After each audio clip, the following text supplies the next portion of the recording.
après ce cours avec les jeunes, dans la Hiloula de Rabbi Meir Baal HaNes, je voudrais allumer 2 bougies pour le shalom et le bonheur du Ham Israël et du monde entier. Amen. Nous sommes aujourd'hui donc le 29 du Homer, donc la disparition de Rabbi Meir Baal HaNes, accompagné d'un autre maître qui s'appelle Rabbi Yehuda Bar El-Hay. Les deux étaient des camarades presque de classe de Rabbi Akiva. Et aujourd'hui, ils nous quittent, mais ils ont laissé des lumières, ils ont laissé des brachot. Il nous faut profiter de ces brachot-là. Il faut savoir que nous sommes la 5e semaine de l'Homer. Elle est attribuée et adressée avec tendresse à l'adresse de Aaron HaKohen. Aaron HaKohen, c'est celui qui symbolise la menorah, le candélabre. Et celui qui symbolise la lumière, il symbolise aussi le supermental, c'est-à-dire Sechel HaShalem, l'esprit complet, parfait. C'est-à-dire le mariage entre l'esprit et le cœur. Lorsqu'il y a l'esprit qui est parfait, le cœur est aussi parfait et il est bon. Et il y a beaucoup de bonté qui déborde.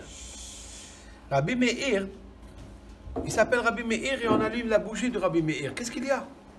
Pourquoi?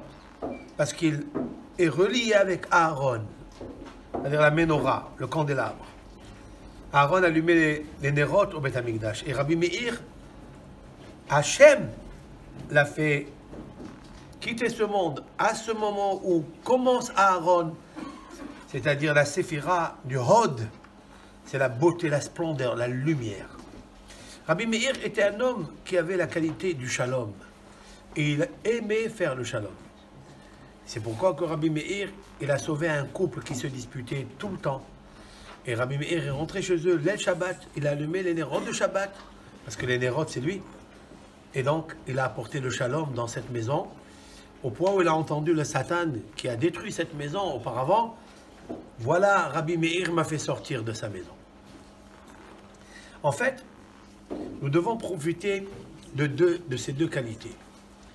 D'étudier bien la Torah, de bien comprendre ce qu'on lit.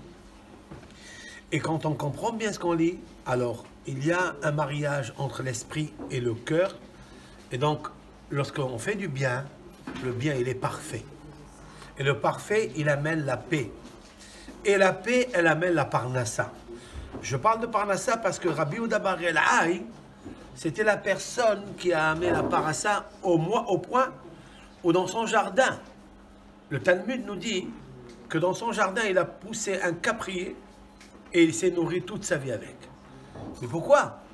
Rabbi Yehuda Bar El-Hay, il a eu ce caprier parce que Rabbi Yehuda Bar El-Hay a pensé le jour de Shabbat, lorsqu'il a vu sa barrière cassée, il a dit, je vais la construire, Motsai Shabbat. Il a pensé la construire Motsai Shabbat, et puis après il a regretté. Il a dit, je regrette d'avoir pensé cela.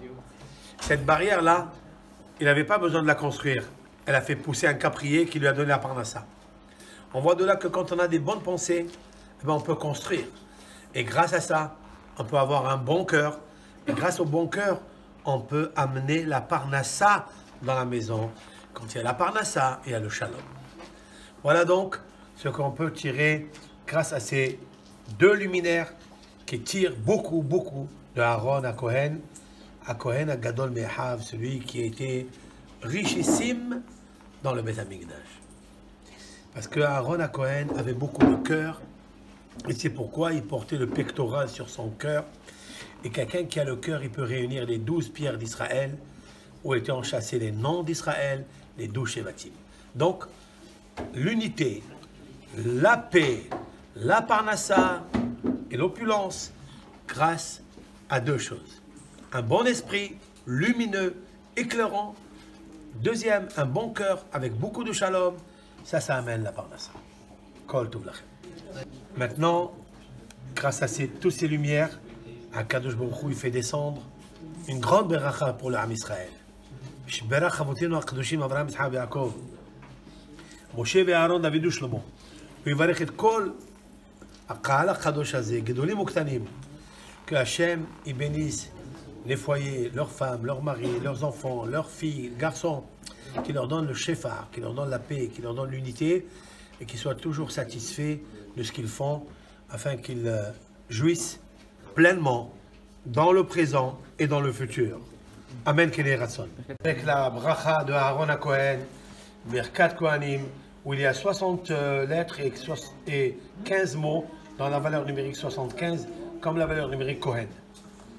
וידבר אדוני אל משה לאמור, דבר אל אהרון ובניו לאמור, כה תברכו את בני ישראל, אמור להם, יברכך אדוני וישמרך, האר אדוני פניו אליך וחונקה, שא אדוני פניו אליך וישם לך שלום. שמו את שמי על בני ישראל ואני אברכם. כל טוב לכם.